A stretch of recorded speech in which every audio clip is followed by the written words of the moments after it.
এটা হচ্ছে চিল্কিগড়ের রাজবাড়ি। চিল্কিগড়ের রাজবাড়িটা ঝাড়গ্রামে অবস্থিত।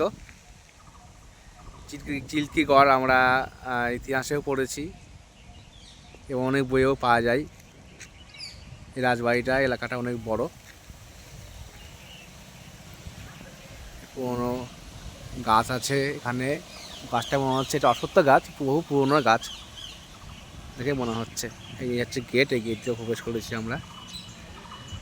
এখানে মন্দির রয়েছে একটা, এটা সম্ভবত নতুন করা হয়েছে, নতুন বলতে তাও ভালোই পুরনো, কিন্তু এইগুলো অনেক তখনকার রাজাদের সময় এইগুলো যেগুলো দেখাচ্ছে। এই যে এগুলো চিল্কিগড়ের রাজার